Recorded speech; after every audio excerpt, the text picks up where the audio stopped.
Halo teman-teman, balik lagi dengan saya di Crypto In. Selamat siang teman-teman semuanya. Semoga hari ini luar biasa buat kalian semuanya tanpa terkecuali teman-teman ya.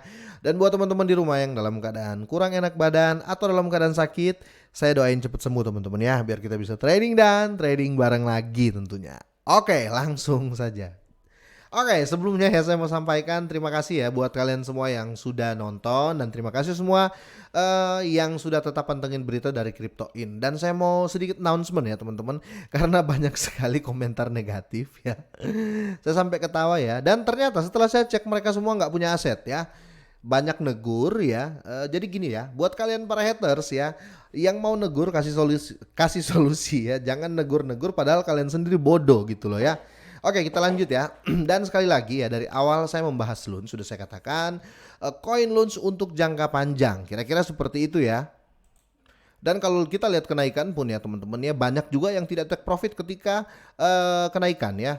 Termasuk saya teman-teman ya, jujur aja ya, saya belum pernah take profit ya di launch di aset yang saya tahan ya, karena settingan saya untuk launch dan koin-koin micin lainnya adalah jangka panjang teman-teman ya, adalah jangka panjang. Jadi saya bingung saja kalau di luar sana mengatakan, "Lah, Bang kok turun loh. Kalian masuk ke launch mau jangka pendek atau jangka panjang gitu loh ya. Karena dari awal sudah saya bilang masuk ke launch itu jangka panjang ya. Banyak haters-haters di luar sana ya, awalnya ngomong, waduh saya jangka panjang 100 rupiah, 1000 rupiah, 1 dolar. Tapi baru koreksi kayak gini, jangka panjang di hold belum 2 minggu ya, sudah seperti itu ya. Jadi sebenarnya mau bermain kripto ya, saya mau sampaikan ya, sebelum main kripto yang utama disiapkan bukanlah uang, tapi mental ya. Kalau mental tempe, jangan bermain cryptocurrency ya. Ya, jangan bermain cryptocurrency, mendingan jual gorengan ya, ada tempenya. Oke, kita langsung saja teman-teman ya. Ini agak sedikit mengganggu saya teman-teman berita ini. Tapi kita harus apa ya? Saya harus memblow up berita ini teman-teman. Tapi kita akan bahas dulu ya sambil kita gali-gali. Oke, diangkat dari Crypto Basic ya. Whistleblower ya, Terra yang terkenal memperingatkan investor ya, dia memperingatkan investor agar tidak melompat di kereta launch, memperkirakan kecelakaan yang akan segera terjadi. Oke, jadi si whistleblower ini dia bisa saya bilang mereka mengeluarkan statement kalau launch ini bisa dalam sekejap akan ambruk lagi lah ya. Kira-kira seperti itu. Karena kenapa teman-teman ya? Loan sudah bukan bagian dari mereka ya. Loan sudah bukan bagian dari mereka. Jadi akan bisa dibilang ini food juga, ataupun ya mereka benar atau kita benar ya, kita belum tahu teman-teman ya. Tapi kita lihat ke depan. Yang pasti intinya selalu ingat ya, launch atau Terra Luna Classic ini di jangka panjang ya, jangan pernah berharap di jangka pendek seperti yang dari awal kita sepakati. Kira-kira seperti itu teman-teman ya. Whistleblower Terra yang terkenal memperingatkan investor agar tidak melompat ke kereta Luna, atau jangan beli Luna lah ya kasarnya. Dia mengatakan seperti itu, memperkirakan kecelakaan yang akan segera terjadi. Wow. Saya suka tuh yang gini-gini. Oke, whistleblower Terra yang terkenal ya, Fatman ya, dia menyarankan pelaku pasar untuk tidak berinvestasi di launch karena dia melihat kehancuran yang membayangi. Oke. Terra Classic atau launch ya telah mempertahankan kinerjanya yang membingungkan ya selama lebih dari seminggu sekarang ya, menyebabkan kepercayaan investor terhadap aset melonjak ya, betul ya. Akibatnya lebih banyak spekulan ya akhirnya melompat ke kereta Terra Luna ini teman-teman ya. Meskipun demikian, whistleblower terkenal Terra ya, Fatman namanya, dia berpendapat bahwa pengoperasian aset akan segera menemui hambatan. Oke, kenapa? Karena mereka sudah nggak di Terra teman-teman ya. Kira-kira seperti itu. Jadi Fatman ini menyebutkan di Twitter ya pada Kamis ya malam ya, dia menurut tweetnya, banyak investor yang mengikuti kegilaan launch ya tidak mengetahui bahwa kondisi pasar dan membantu aksi harga aset ya. Fatman lanjut mencatat bahwa pompa dari permintaan massal ini kemungkinan besar tidak akan berkelanjutan dalam jangka waktu panjang. Ini menurutnya. Jadi agak ada food di sini ya. Di sini ada isu jelek yang belum tahu apa namanya solusinya gitu loh ya. Jadi gini loh, kalau dia menegur dia kasih tahu karena begini loh, jangan beli karena lunch itu begini ya. Saya belum dapati itu teman-teman ya. Makanya ini kemarin jadi food sampai bisa bisa dibilang ketika market hijau ya. Kemarin kan market hijau hampir overall market hijau apalagi Bitcoin ngaceng ya sampai hampir 12% Bitcoin. Jadi ketika Bitcoin hijau dan lain pada hijau, berita ini keluar langsung pecah ini ya, pecah fokus yang awalnya fokusnya ke lunch semua ya. Jadi hebat nih orang, dia membuat statement ya ketika Bitcoin naik ya, dia langsung membuat statement ini dan akhirnya pecah apa namanya? Pecah fokus seperti yang video short yang saya bukan video short, video pendek yang saya sempat posting ya sekitar video 3 menit, coba dicari itu. Sudah saya announcement di situ. Oke, Fatman menyebutkan ya di Twitter pada Kamis lalu, menurut tweetnya, banyak investor yang mengikuti kegilaan Lunch, tidak mengetahui kondisi pasar dan membantu aksi harga aset. Fatman lebih lanjut mencatat bahwa pompa dari permintaan massal ini kemungkinan besar tidak akan berkelanjutan dalam jangka panjang ya. Anggap ini sebagai peringatan katanya ya.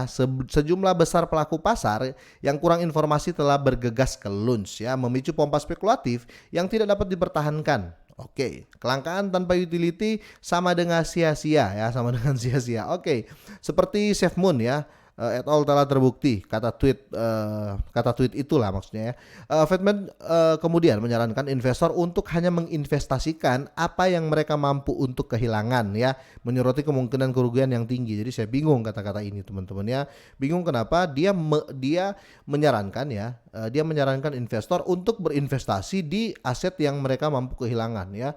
Jadi terbalik ya, dia mengatakan jangan investasi ke Luna, tapi ke Lunch, sorry, jangan investasi ke Lunch, tapi investasilah ke aset di mana kalian rela untuk kehilangan. Jadi agak konyol sih, atau mungkin translate-nya yang kurang baku teman-teman. Tapi intinya ini adalah food yang memicu juga ada faktor. Ini bukan faktor utama yang memicu pecah fokus di Lunch untuk para buyer, tapi ada beberapa faktor juga. Tetapi ini membantu lah ya, menurut saya membantu untuk membuat food di Lunch, kira-kira seperti itu. Minimal teman-teman tahu ya sebab dan akibatnya, kira-kira seperti itu teman-teman ya.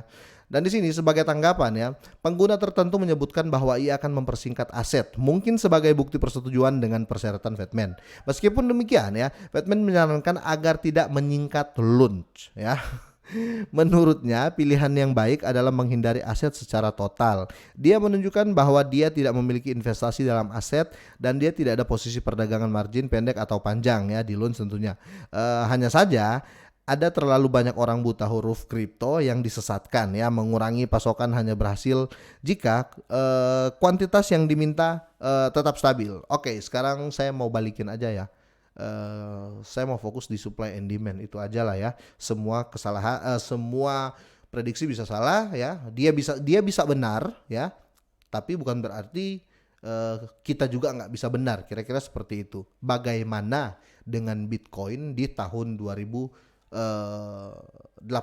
ya? Padahal itu pertama kali disampaikan bahwa Bitcoin itu akan hancur dan Bitcoin itu akan scam, dan itu perkataan dari investor-investor besar, bahkan orang-orang dari Forbes ya atau Forbes ya atau orang-orang terkaya di dunia mengatakan Bitcoin akan hancur 2018. Memang waktu 2018 Bitcoin turun, tetapi siapa yang nyangka 2021 Bitcoin ATH 970 juta. Dan sekali lagi ini jangan jadikan patokan video ini ya, tetap do your own research ya. Tetapi kalau untuk saya pribadi ya tidak ada kesedihan ya, jujur aja ya, karena saya niatnya jangka panjang ya, saya bukan niatnya jangka pendek. Kalau saya niatnya jangka pendek atau saya pakai uang pinjaman untuk bermain kripto, mungkin saya akan marah ya. Saya akan marah dengan influencer itu kalau saya pakai uang pinjaman. Contoh nih ya, saya pakai pinjol, saya beli kripto, terus saya nonton YouTuber ngomong ayo beli Lunch, saya belilah Lunch ya. Ketika nyangkut saya pasti marah-marah. Karena apa? Saya pakai pinjol. Uang yang saya pakai adalah uang pinjaman ya. Ya, itu saya mungkin akan marah-marah. Nah, berhubung saya nggak pakai uang pinjol, berhubung saya pakai uang dingin ya, berhubung saya tujuan di Lunch jangka panjang ya, jadi saya biasa-biasa aja dengan penurunan ini ya. Toh juga kalau Lunch ya, saya mau challenge kalian, apakah kemarin kalau Lunch naik 200%, apakah kalian akan jual aset kalian semua? Yang nge-hold ya, Tentu tidak dong. Saya juga seperti itu. Kemarin aja saya nggak take profit sama sekali. Ya, ini saya dan sekali lagi tetap do your own research ya. Anggaplah saya ngomong ini kalian dengar aja, nggak usah percaya teman-teman ya. Nanti kalian cek lagi kira-kira seperti itu ya. Jadi buat para haters ya selamat. Kalian nggak akan pernah berhasil ya. Kira-kira seperti itu ya. Nyangkut-nyangkut aja kalian ya karena kalian pakai pinjol. Oke, semoga sehat dan sukses selalu buat kalian semua dan selamat siang.